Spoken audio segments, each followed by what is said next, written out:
This episode of the Model 3 Owners Club podcast is brought to you by Duliban Insurance. If you live in Ontario, Canada, and are looking for the best price and coverage on your Tesla, give Duliban a call at 1-855-385-4226 or visit our website at dulibaninsurance.com/Tesla.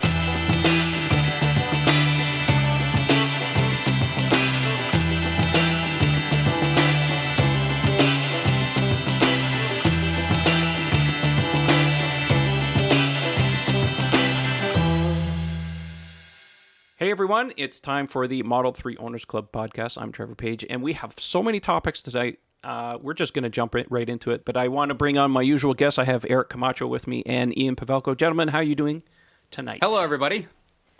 I'm doing very well, thank you, Trevor. How's everyone this night? Very good. In this cold, wintry weather, it's a little colder than I usually expect it to be this time of year, but hey, maybe it's just a cold snap that's going by. So is 74 cold? Yeah, right. Rub it in. Yeah. Don't start. Just don't. Just don't start. Eric, I want you to start tonight because last week when we were talking, you had started a Twitter survey asking about what cars excited people the most about being revealed. Because last week, of course, we talked about the upcoming Tesla pickup. So why don't you get in here and just tell us what you think could happen here with this thing? Sure. So we put a survey out after last week's show in regarding the topics we had, which was the vehicles coming forward from Tesla down the pipeline, starting with the Model Y, the semi-truck, the next-gen Roadster, and the pickup truck that Elon mentioned in his interview with Kara Swisher from that episode of Recode Decode. And the results came in. We had just shy of 2,500 votes over the last week. In last place with 9% was the Semi.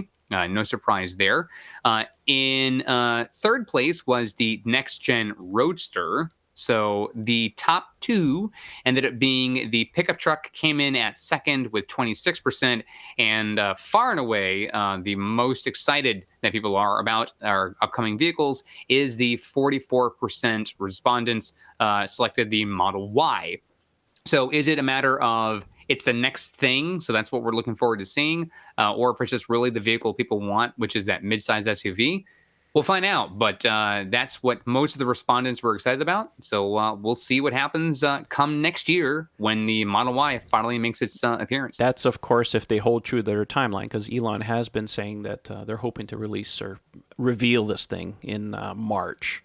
So if history proves right, it'll be right at the last moment, if possible. Of course. I'm trying to keep my calendar open because, we get an opportunity to go down. So, once we have more information, and that thing, a lot of people are going to be asking about the Model Y and when we're going to see the invites go out. Traditionally, from experience, they usually put out the invites no more than about 2 weeks prior. So when they get the invites, it's like a mad scramble to get flights and like hotels and stuff. It's a nightmare. It's not, I wish we had more lead time, but that's just the way they are. Well, that's good. Thanks for that. No, thank you for all the people who responded. Yes, absolutely. Well, we'll hold some more, when we have some more things to ask the public and stuff, we'll try to do some more of these polls. So, by the way, if you have, if any of the listeners or the viewers out there want to see anything in particular for us to discuss or whatever, or some kind of poll, just let us know. Get in touch with us and stuff, and we'll put some down. Wow, there's so much news that came out this week, so let's just jump in. First thing, Elon literally today just tweeted that they have insured U.S. deliveries for Model 3. They're basically going to try and guarantee it by the end of the year, so December 31st, as long as you place your order by November 30th, because they acquired some trucking capacity. So they didn't really disclose how many trucking companies they bought. There was no discussion about this thing that they were building their own trucks. So, I think a lot of it has to do with trying to get the logistics sorted out, because what they've discovered is that using rail cars is too inefficient. There's too much loading and unloading and getting the cars out. So they basically want to truck these cars out as quickly as possible. So, what do you guys think about this? I think it's great in a lot of ways, but at the same time, I really hope they spend a little bit more time protecting the cars. I've seen too many reports of problems with paint issues and stuff just from mishandling. Yeah, I'm with you there. Ian's story with his vehicle was documented very well in this podcast earlier this year. It's good to see, like, if Elon and the company is able to do what they're saying they're going to do now, which is in the next 5.5, 6 weeks, get most of these orders delivered, as long as they're ordered in the next 2 weeks. That's a monumental thing to do, especially if you're looking for certain trims of the vehicle right now in the U.S. You're looking at a 6 to 10 week window. If memory serves from having looked at the design studio. That's what they said in the past. Yeah. So if you're saying, if someone's looking at it going, ooh, 10 weeks puts me into maybe January 2019. But then Elon goes, well, wait a second, hold on. We might be able to deliver the car in 6 weeks. If you order now, that's an impressive feat if they're able to do it. So I'm sure they learned a lot of lessons from Q3 deliveries and how that all worked out. So if they feel like they can iron out some of those details and they have some of those trucking issues out of the way, and they can protect the cars as you're suggesting here, then that would be interesting. But hopefully it's not about rushing them out and really trying to get them on, because, we would hate to see some customer experiences sort of, tampered in any way because of delivery issues. Yeah, the other thing too is that, and I've said this before, and I think most of the consensus is that, Tesla keep pushing at the end of a quarter is not sustainable. It's just too much pressure on everybody. So if they can get that thing kind of sorted out, I was talking to somebody locally here in Toronto, and they basically reiterated, because I had asked them, I said, are you going to do the same thing in the fourth quarter as you did in the third quarter, which is try to get these deliveries pushed out and go to the international center? And they said, we don't want to do that again. It's not feasible to keep doing that. So hopefully they'll get these logistics sorted out, holding lots so they can deliver these cars in quicker time. It kind of goes back to what Elon said at the last earnings call, that they really want to get it down to essentially 10 days, because they were shooting for 30. They were roughly at about 20, but they really want to get it down to 10. So it's a step in the right direction, and I sure hope that they can get it sorted out, because, there's that ticking time bomb with the federal tax credit. So a lot of people really want to get these cars as soon as possible to be able to claim that for their taxes. So, yeah. Other news, let's jump in. Model 3. Now, you know what? This caught me completely and utterly by surprise, because I think in the last show I said it's not going to happen. Well, I've been corrected. Model 3 has been confirmed that in Europe it will come with a CCS plug, not the... let's just explain, because I've been fielding this thing ever since it came out. By the way, I'm going to put up a picture here. This is the official image. So that is the European CCS plug. So for those of you who don't know, CCS stands for Combined Charging Standard. Now, what it is that it's basically those two pins that you see on the bottom, those are the DC pins. So that's direct current straight from the supercharger straight into the battery. It is an international standard. However, the circular plug that you see at the top changes depending on the country that you're in. So in North America, we use J1772. That's the North American Level 2 standard. In Europe, they use a Menikes Type 2. That's what you're seeing in this picture. So right now, I don't think there's going to be any change for North America, at least for the short term. This really boils down to a change for the European market, because with the sheer amount of cars coming onto the network, they don't have, I don't think, this is a personal opinion here, but I don't think they have the resources to expand the network as fast as they need to. And because CCS is much more common in Europe, this is the direction that they went. It's also no mystery that the Model 3 charge port in general is much, much larger, so it's easy for them to do this. I think there was some forethought with this. I think I mentioned that last time as well. So they also said that as part of this announcement, that the superchargers in Europe will be retrofitted with a second cable. So they will still have the standard Type 2 plug that they also use for supercharging on the S and X, but they were going to go to the superchargers and add this new CCS cable. And they will also make a adapter available for Model S and Model X to use the CCS. So you'll have CCS on one end and then Type 2 on the other. So what do you guys think this means for North America? Do you think that they're going to start retrofitting the supercharging network to accommodate this for us as well? Or do you think they're just going to leave it just the way it is now and just live with supercharging and the proprietary Tesla plug that we're using? I'm going to venture a guess, and seeing as how you've had some humble pies in this episode, and you might have been Hey, wrong. I'm not afraid to admit when I'm No, wrong. and that's good that we do that. I mean, we want to be honest with our listeners and our followers. I'm gonna posit this notion that nothing changes here in North America. Whether they give adapters to some customers, who knows? But I think they're going to kind of leave it as it is. I think it's because the network is still ever expanding, because somewhere a station's opening up and adding more stalls. I think we're just going to leave it as is for now. That's just my guess if I'm going to throw something out there. I was also fielding a lot of stuff on Twitter because people were asking me, well, do you think, what's the cost of this adapter? I mean, they're going to really screw us and stuff. And I had to go back and actually look at the announcement. And I had actually, initially, I had missed the part that they were going to retrofit them with a second cable.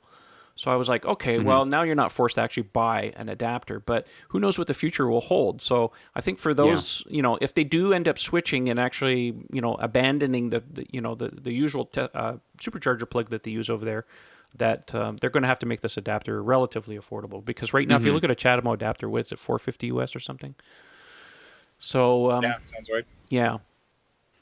But I'm kind of with you. Right now, North America, it's just like, just kind of leave it alone. There's a pretty big installed base. But anyway, I just think it's great. And, I think there's something underlying a lot of this that not a lot of people are thinking about or may have missed.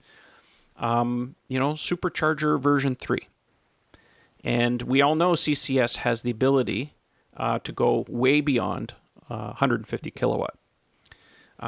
So I think there's some underlying things going on here with Model 3 in terms of the car actually being designed to actually handle these faster charging rates that are surely coming down the road, especially since the network in Europe is already starting to support these higher charging standards. So I think it's a step in the right direction for those guys. What it means for us in North America, who knows?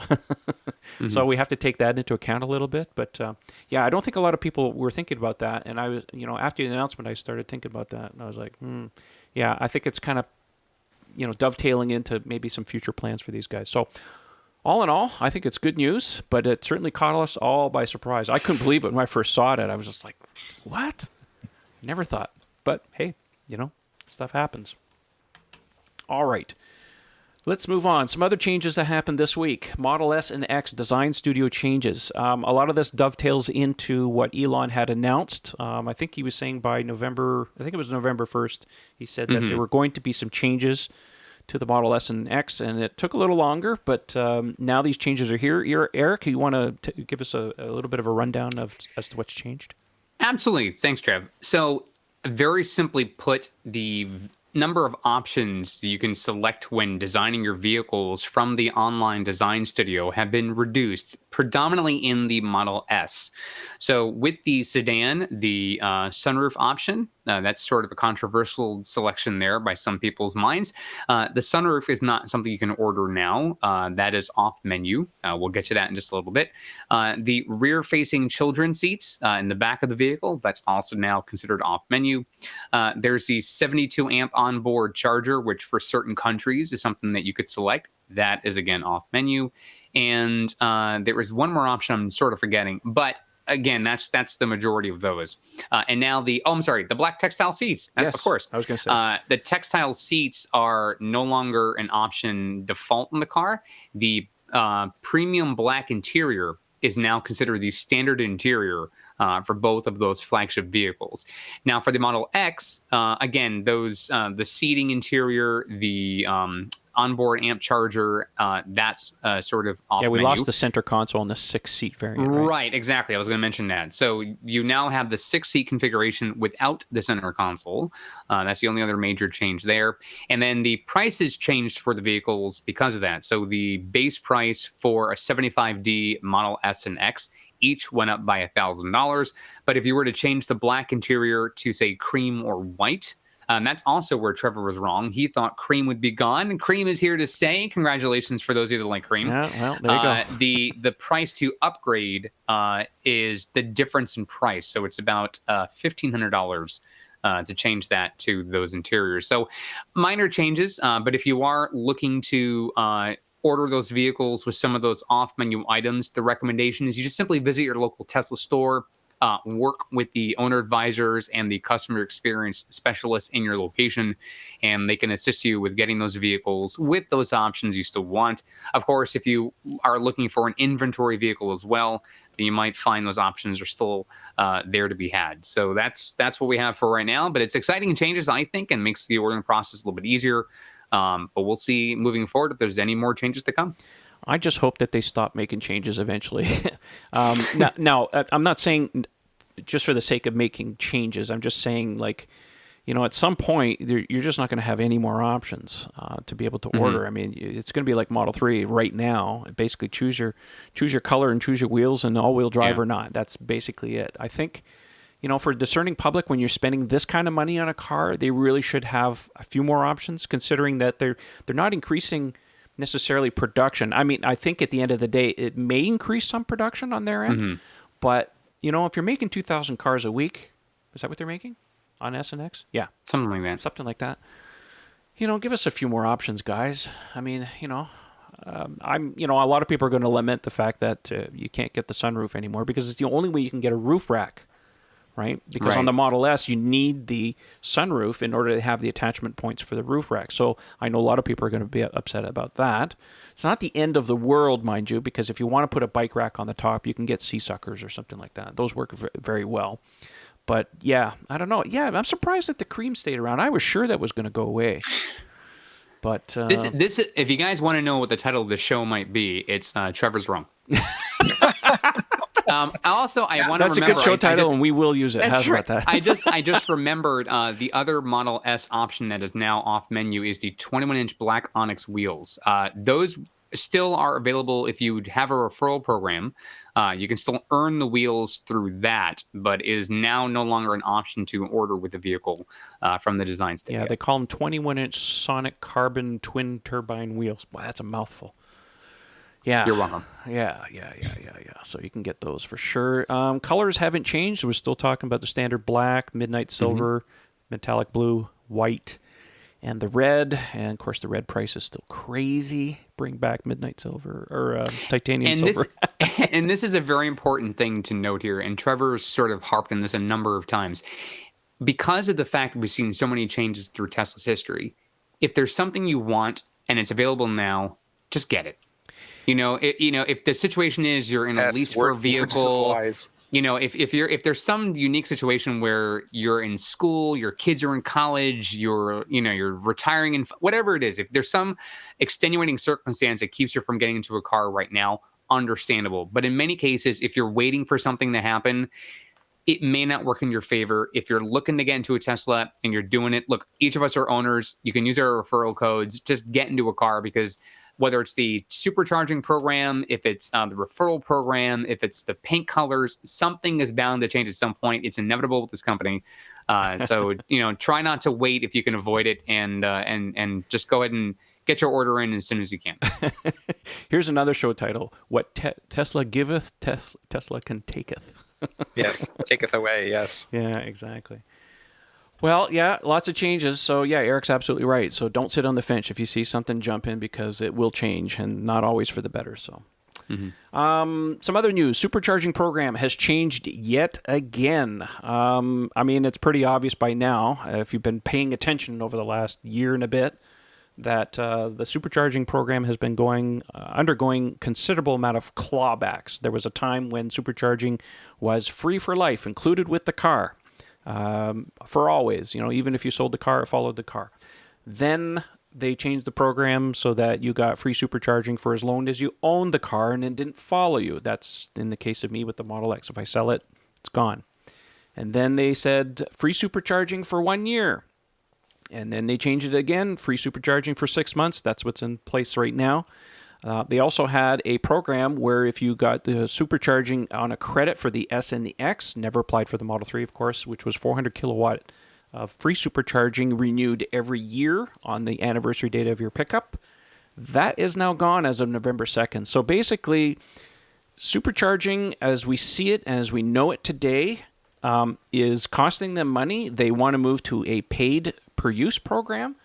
And it would not surprise me that as of December 10th, which is when the current referral program ends, it is completely gone. No more free supercharging. Wouldn't surprise me. Now, they will make some changes. How much they make, I don't know. But the writing's been on the wall for a very long time that this is something that's coming down the pike. So if you're in the market for a car again and you want any kind of perk, now's the time to jump in because supercharging is just not here forever. Now, I was always in the impression that we would have some kind of free supercharging or some kind of perk, at least for the S and the X, at least in some kind of way. You had to get it as far as a referral code. I would be personally, I think it would be very sad for them to disappear, at least for the S and the X. There's margins in those cars to be able to absorb it. 6 months, a year, whatever. I personally, I'm sad to see it go, but it is what it is. If they take it away, they take it away. But I want you guys to chime in on this. I know you have Model 3s, and it doesn't really, apply to you guys. Not that it matters. I'm just curious to see what your thinking is on these changes. I mean, do you think as well, like when December 10 rolls around, that it's going to be gone as well? That's just my personal thinking. Ian, you want to go first? Yeah, Ian. Yeah, sure. Well, I was so happy, thrilled that I got in under the wire. Yeah, you were lucky. I mean, one of the last cars they're ever going to make that had the lifetime deal. So, and of course now there's the whole controversy over it since they adjusted the price. Are people going to keep the free supercharging? Are they going to go for the credit if they offer it? I'm on board with the free supercharging. I absolutely love it. I think that was a great thing for them to do. I would like to see them in future, bring it back here and there where the margin on whatever car it is makes sense. But I tend to agree with you, Trev, in the short term. I think they're going to try and shy away from it. I mean, they are getting more profitable by the day. There's no question about that. But I think about how the population of cars is going to explode in the next couple of years. And it isn't a question just of what the charging costs them right now. They're going to have to pour tons of money into building more and more chargers to support all these cars. So they're going to need to recoup. That system's going to have to pay for itself at some point. And when you start getting into the volume of cars, and as we go, don't forget the margins, I think, are going to get a little thinner because we're going to see more of the medium range, more of the standard range 3s coming out.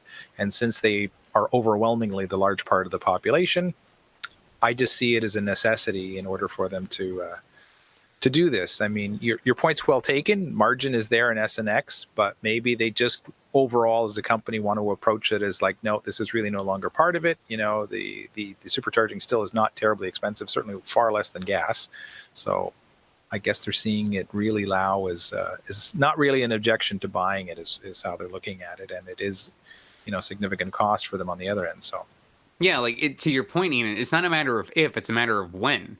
Yeah. They just can't keep doing it this way. I mean, there are not, I mean, here in Florida last year, we had this major hurricane with Hurricane Irma, where a large swath of the state had no power.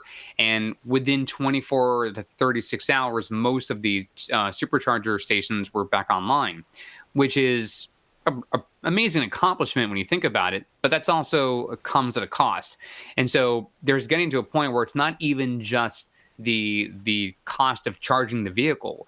It's the property that the charging stations are on, any kind of contracts, agreements, whatever Tesla's doing, but even just the energy itself. The more vehicles, as we're alluding to now, the more vehicles on the road, the more they're charging there, the more upfront cost Tesla is having to incur. And, there's going to get to a point where all this energy has been given away for free for so long. Yeah. Now, whether the program date comes up in mid-December and they decide to extend it to the end of the year or maybe the first quarter of 2019, we don't know. I mean, Trevor, we know that in history, when it comes to a referral program, dates are very loosey-goosey. Things can change all the time. They may just decide to extend something for the heck of it. But we have at least seen lately that the majority of these referral dates have been, at least for most of this year, are pretty firm, or at least maybe extended by 30 days or so. So I'm sort of in your camp there. I think it's going to happen in December, whether it's the 10th or the end of the month, maybe. But That's just my hunch. I think by the time we roll the calendar into the new year, it'll be done for the free Supercharging. Yeah, I'm very curious to see what they do. I mean, since we're on the topic of the referral program, we've noticed some definite changes since they brought the Model 3 online and it qualified for these. Of course, we've seen the clawback on the free Supercharging. Now it's 6 months. But they've also rejiggered the prizes on the lower end now. So now the lower end is not the wall connector anymore or the Model S for kids. Now they've moved those up the line a little bit because it's just, I think for some people, now that Model 3 qualifies that, what is it, the freebie? I think it's the send a photo into space, right? It's the photo in space, which I'm probably gonna do a Photoshop photo of you saying that you were wrong and have that sent to space. I think I might just do that. I might have to. Oh, all right. Well, somebody on Twitter asked Elon if he could send a picture of dick butt, and Elon says we don't judge, so I won't judge you. You can be if that's what you want to do. Yeah, you have my permission. That's perfectly fine. There you go. So I'm very curious to see what they do. I mean, it will change, or it could just be outright canceled. I mean, Elon did say, I think a little while ago, he says that the program's not sustainable long term. So what Elon thinks in terms of sustainable, is that short term, long term? I really don't know at this point. So. Oh, by the way, we should mention, of course, that Tesla did do everybody a solid out in California and enabled the supercharging for those affected by the wildfires. So, kudos to Tesla for doing that. They're always doing the right thing when it comes to that, right? They did it for Florida twice now. And, doing it again for California. Yeah, did it for the hurricane, too, in the Carolinas earlier this year. Yeah. So that's the power of, over-the-air updates. They can just flip a switch and all of a sudden, unlock some extra battery capacity or make it free for people to get out of danger. So I like that. That's really cool. Okay, want to talk about one more little bit on some Model 3 stuff before we get into some other general news. The Keyfob. We knew the Keyfob was coming for some time. There was an FCC document that was leaked some time ago. No pictures or anything like that, but there was definitely Keyfob coming. And then Radio Canada got approval for Tesla. So we had that. And then finally, it's been released.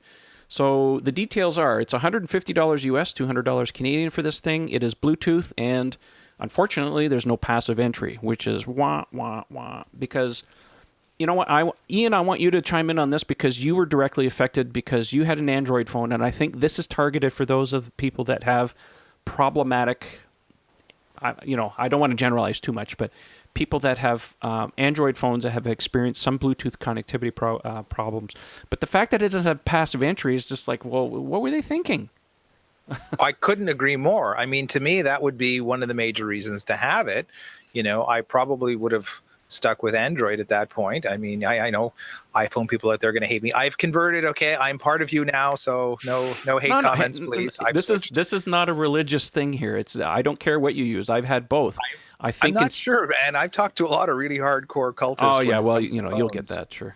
Yeah. Bring on the iPhone. Yeah. People are so excited that I got an iPhone. Oh, finally, you've become one of us. It's like my message is coming in blue. Well, you're into the second cult now. You're in the first Tesla cult. Now you're in the Apple That's cult. what they're saying. They're saying, where else? What are you going into next? It's like, well, it's a gateway drug, man. Certainly, you get rid of your PC and you'll be buying a MacBook or something. If you guys want to find him on Snapchat, he'll be signing up after the show. There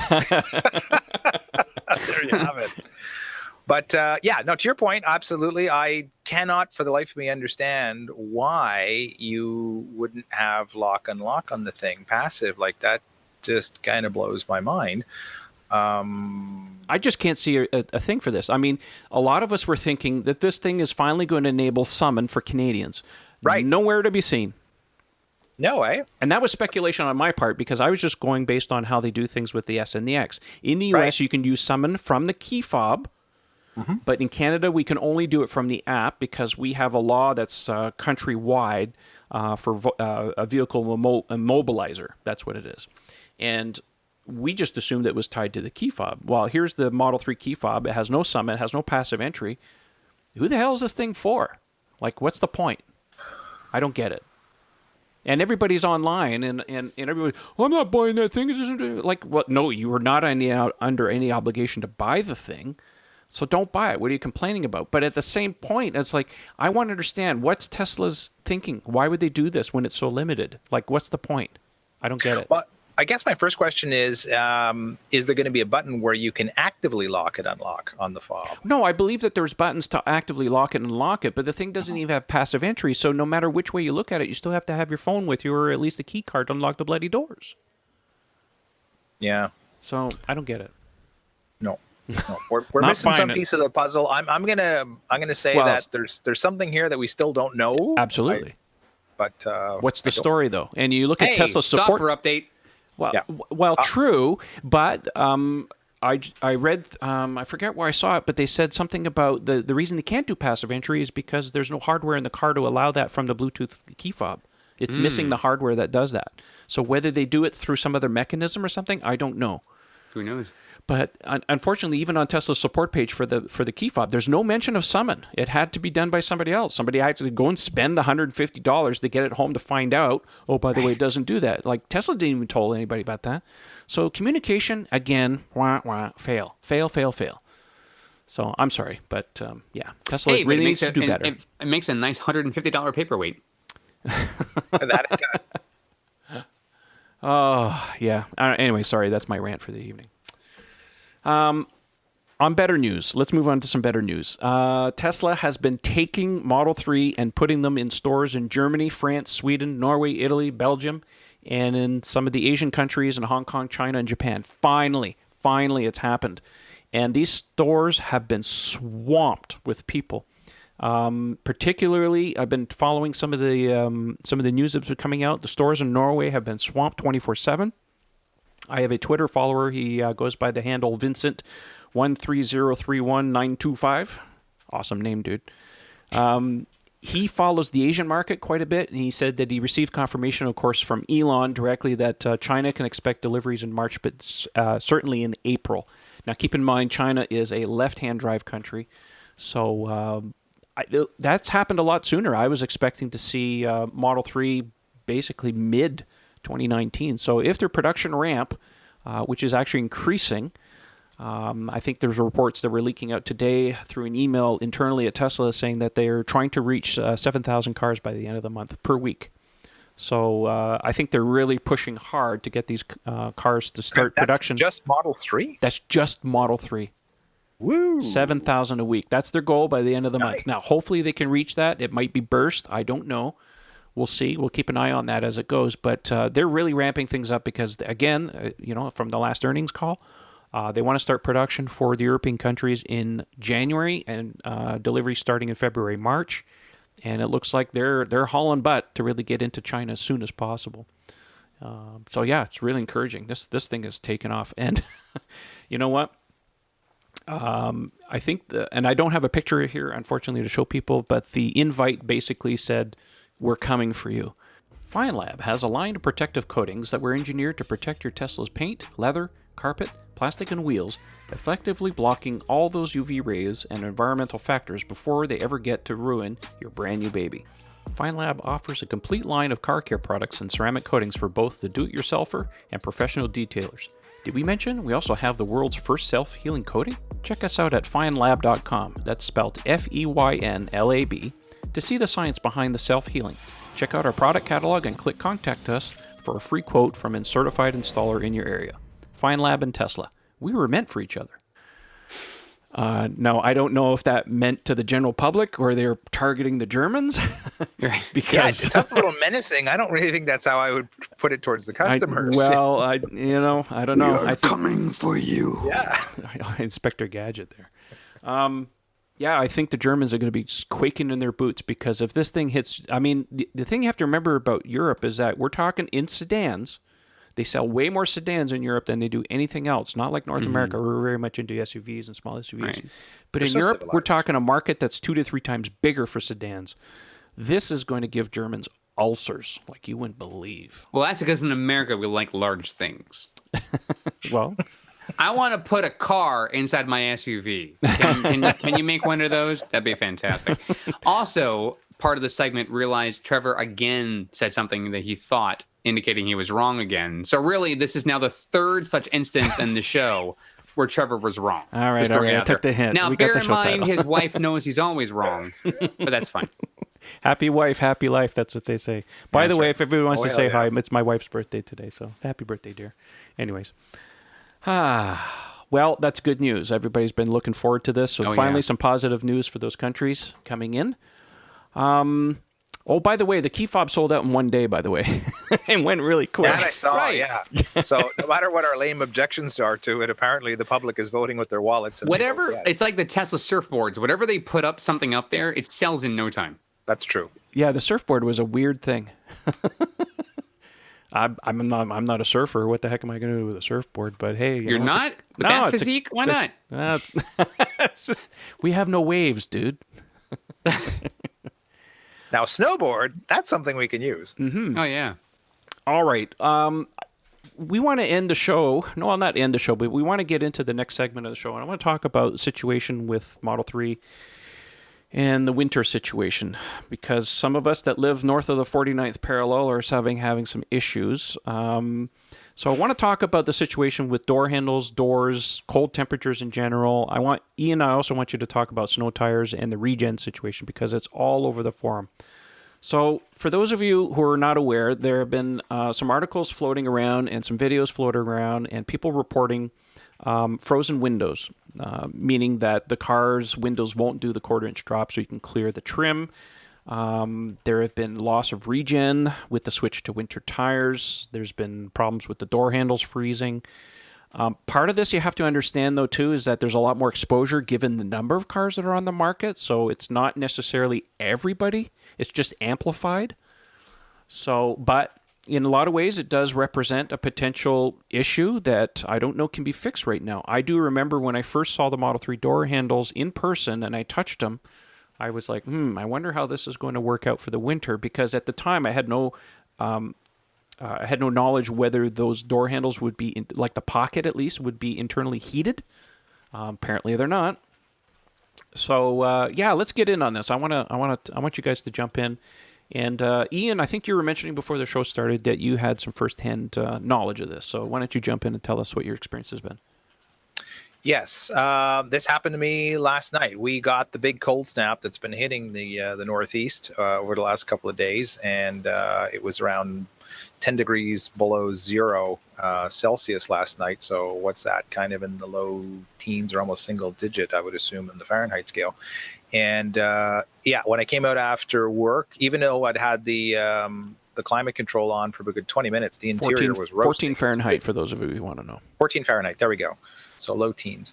So so I preheated the car in anticipation that this might be an issue, and it still wasn't enough to unfreeze the windows. So my routine is normally I always just trigger the back door so I can unlock the charge port, because we have an SAE charger at the office currently, and to unlock it quickly, that's the quickest way to do it. And the minute I did that, the window refused to go down, so I popped it out under force, sort of underneath the trim.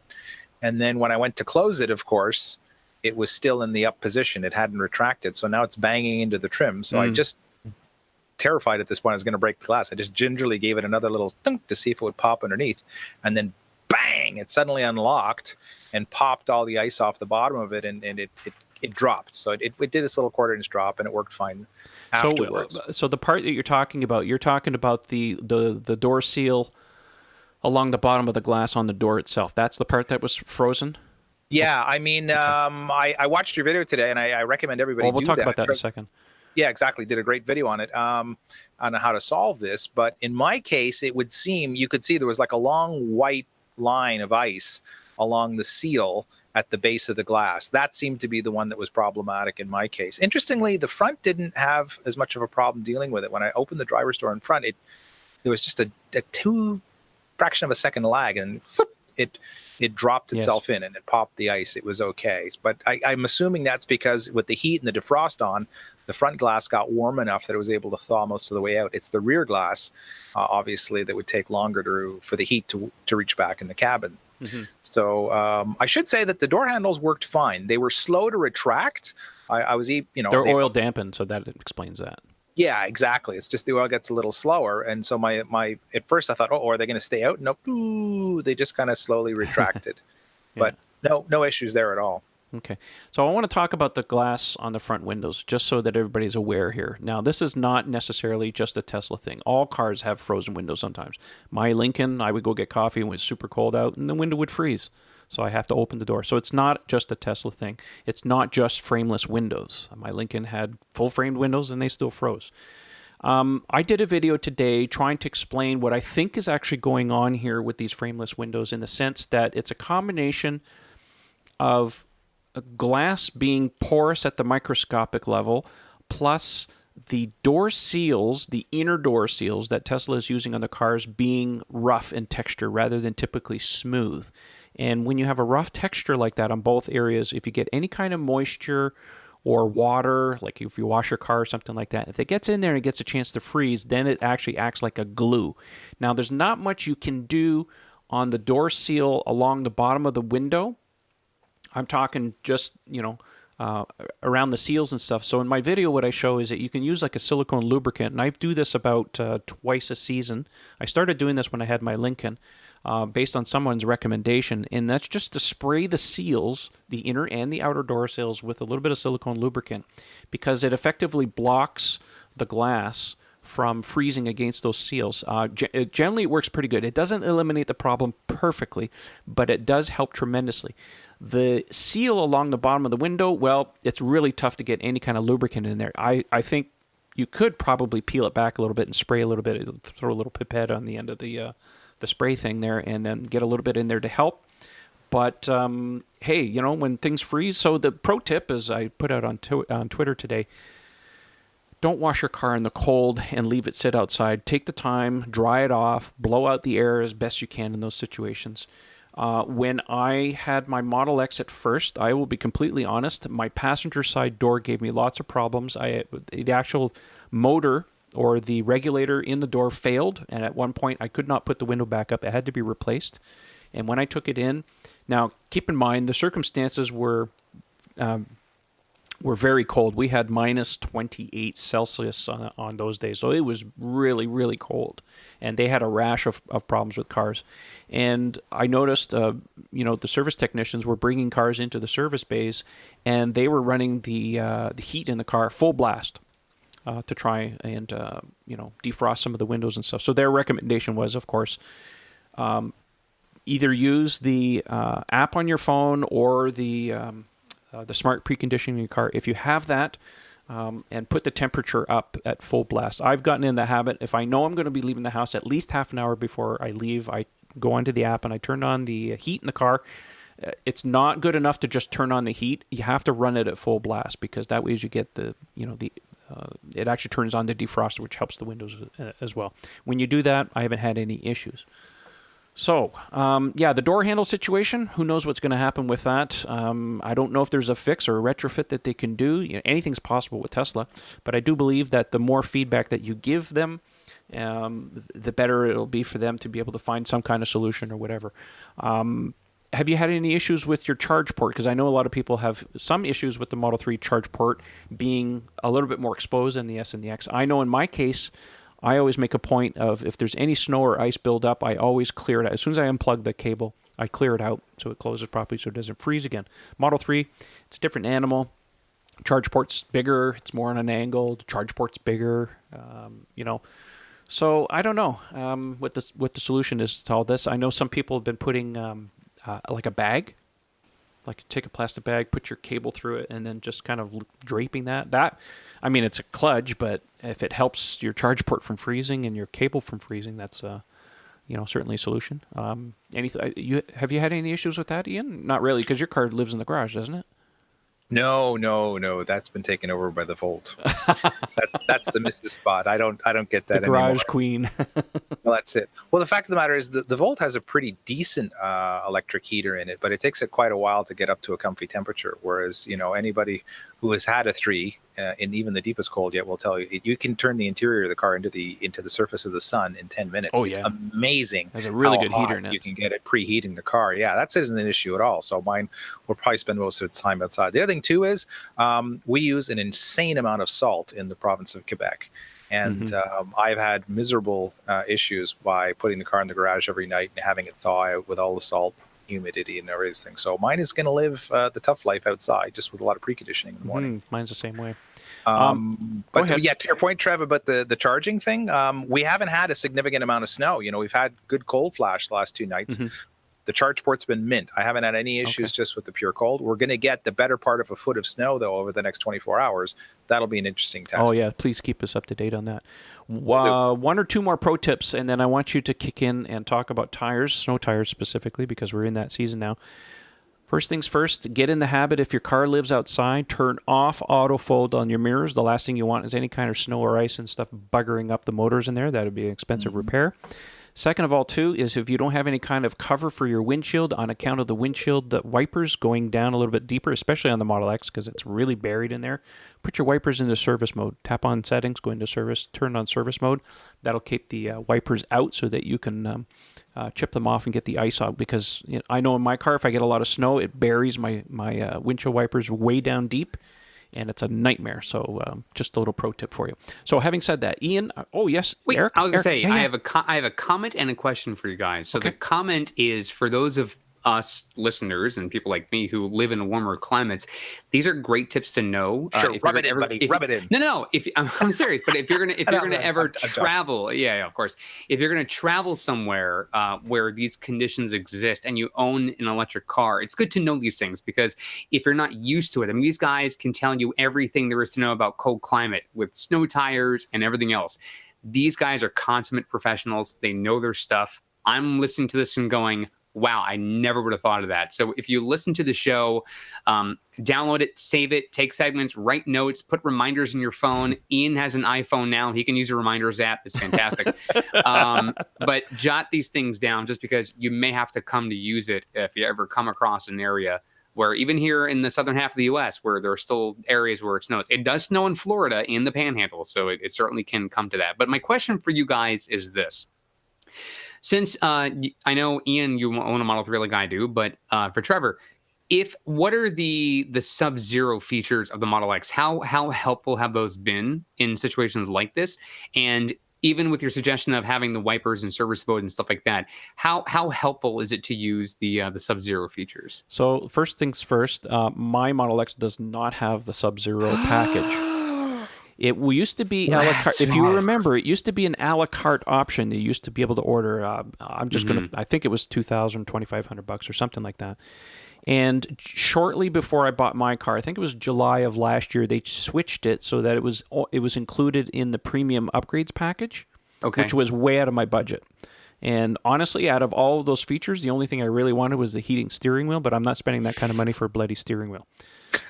So I forgave that option.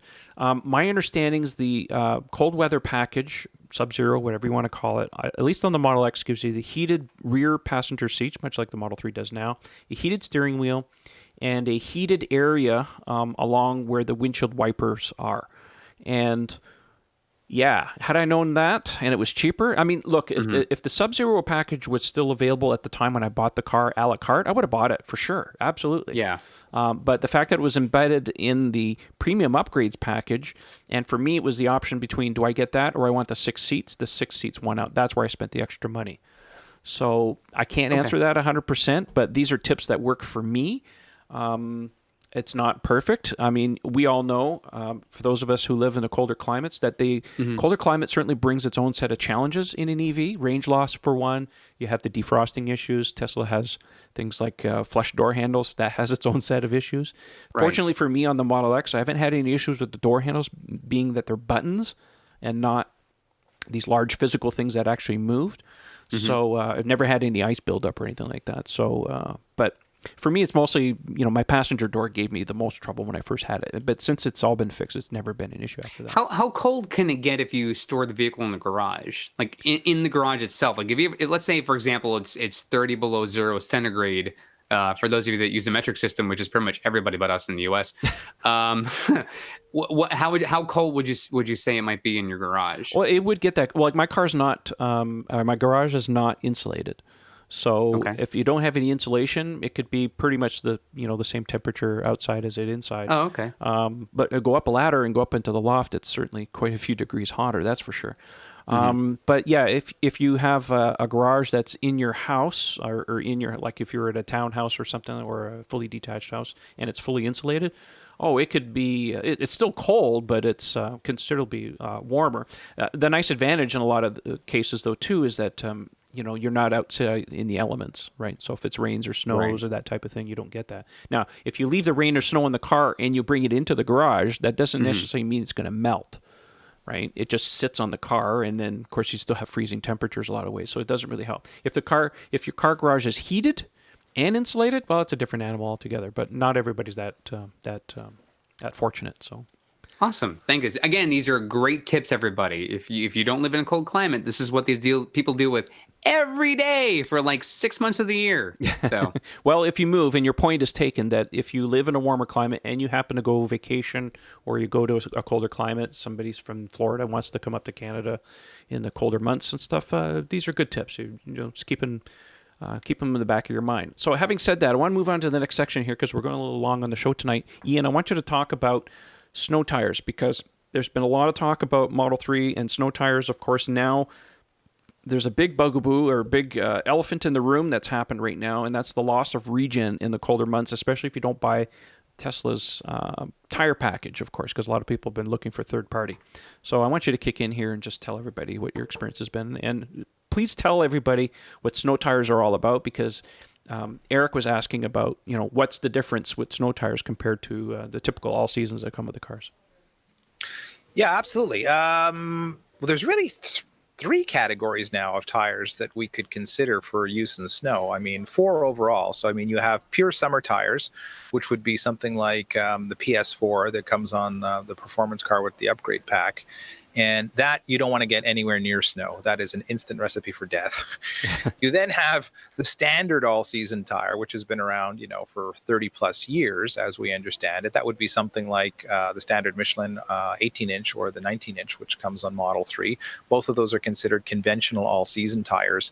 They can handle small amounts of light snow and colder, certainly colder than freezing temps. They're not ideal, but for light use, with reasonable care, they can get you through most situations, but they're not ideal.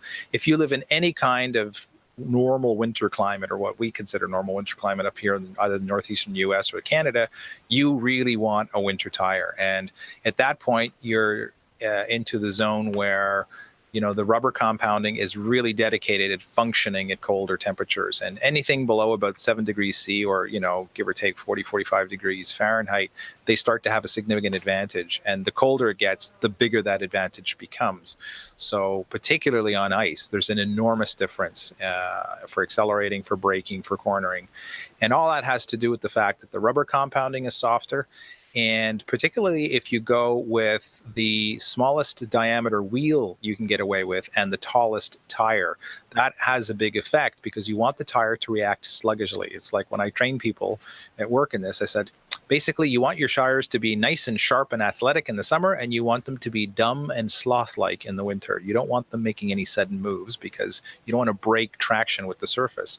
So unfortunately, with Model 3, we don't have the option of going anything smaller than an 18-inch. We're stuck with, a 45 series tire. Although I should point out, a lot of our customers have gone with the 225/50. I've been recommending that. So if you want ultimate snow traction on the 3, I think the 225/50 will give you a slightly better result, because it's slightly narrower to cut through the snow and the slush, and that slightly taller sidewall is going to give it a little bit more flexibility. The last thing I want to address, and this comes into the regen issue, is when you go for ultimate performance, you also want to reduce the speed rating. The car at this point comes with, I think they're W-rated tires in most cases on the 3, and that's a very high speed rating, 270 kilometers an hour and up. And at that point, you've got a relatively stiff tire on your hands. Winter tires rarely come with anything higher than a V rating, and that's intentional. And generally, for best performance, you want a T or at most an H rating, so something in the 190 kilometer an hour to 210 kilometer an hour range, or if you prefer what's that, 118 or 130 miles an hour. The reason being, again, is if you want to make a tire really work in the snow, you want it to be pliable, you want it to be soft, and that's at odds with the speed rating. In order for the tire to survive these very high speeds, it has to be made relatively rigid. The body of the tire has to be stiff, and that sort of goes against the mission in winter. What Tesla has done is they picked a V-rated tire, the Pirelli Soda Zero, as the approved winter package for the 3, and that's what all the tuning was done for it. And it's a good all-around tire. It's certainly a perfectly safe winter tire choice. And one of the nice things about it with that high speed rating is it keeps the car's crisp handling, which is a nice bonus. You are sacrificing a little bit of ultimate snow and ice grip, but not that much, and you get to retain the handling characteristics. If you do decide to go with a lower speed rated tire with a softer, what we call squirmier tread, the problem becomes that the car detects the tread blocks moving around. As soon as you release the accelerator and you go into regen mode, it detects this movement in the tread and it thinks, oh, the tire is slipping. Oh, I better back off on the regen. Just as if you would hitch a patch of ice or something like that. It's always going to back off regen so that you can keep control of the car. The same way the ABS would kick in if you were braking at that point. So what we think is happening is these really squirmy tires are causing the regen to kick out. And it seems to be happening with a wide variety of tires. It's not seemingly isolated with one or two. The internet has absolutely been flooded with these reports of loss of regen. Now, I should say Tesla is aware of the issue. We've even had some communications with them, and they said that they're looking into the issue. But what they do want is that if you have some kind of strange combination of wheel or tire, call your service center, let them know what your combination is so they can add it to the database for testing. So just a little PSA. Carry on. Yeah, so I've been following the thread on the forum with great interest. If you go to, we actually have like a winter section now on Model 3 Owners Club. There's a whole series. It's been busy. There's like 10 items on there. You can select off the menu of pick your winter problem, and we will follow up on it for you. But the regen thing I've been following with great interest. The only thing I can make sense of right now is that if you really want to avoid it in the short term, stick with a V-rated, one of the high-speed rated winter tires, and that seems to be the cure for it. I should also mention, because we went into the segment and we didn't specify, this only appears to be happening with the rear-wheel drive cars.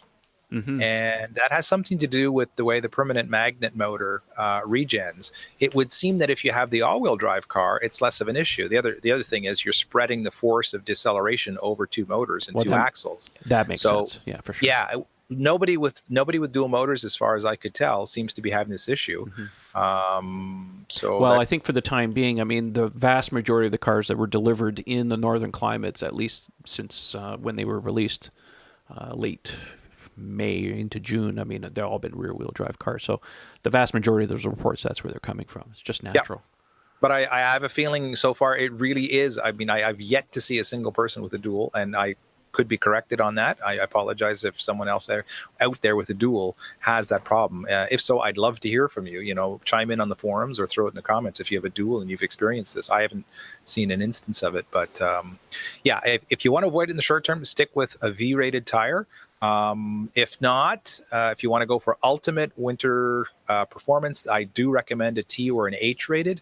You'll have to live with the regen problem for now. Let's hope that Tesla gets a hold of. I have great confidence that they'll figure out some algorithm to deal with it in the same way they did with the braking problem early on with the consumers report testing. So we'll have to see how that goes.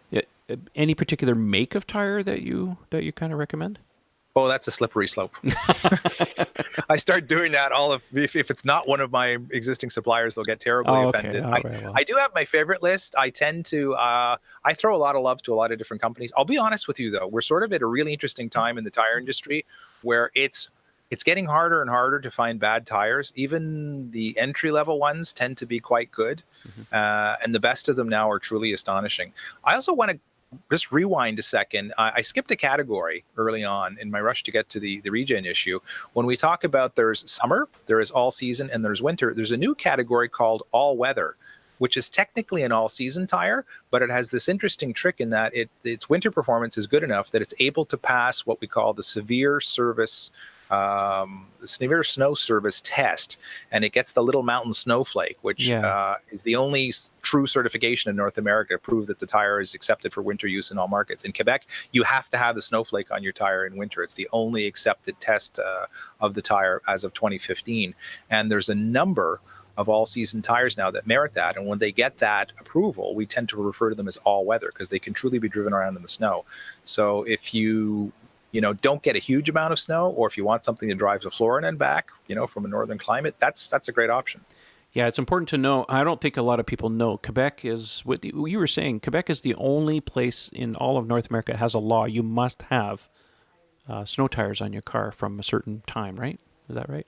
Correct. There are regions, there's a lot of mountain passes, especially in the Rockies, both in Canada and the US, where you have to have snow chains or winter tires to pass. But those are very specific roads and regions and certain dates. In Quebec, it is from December 15th until March 15th. It is obligatory if your car is registered here. Please, tourists, come visit. That doesn't apply to you. It's just for us locals. I do remember I was at a Tesla Ontario Club meeting. It was basically a year ago, and we had a presentation by one of the tire companies that came out, and they had some reps from Nokian,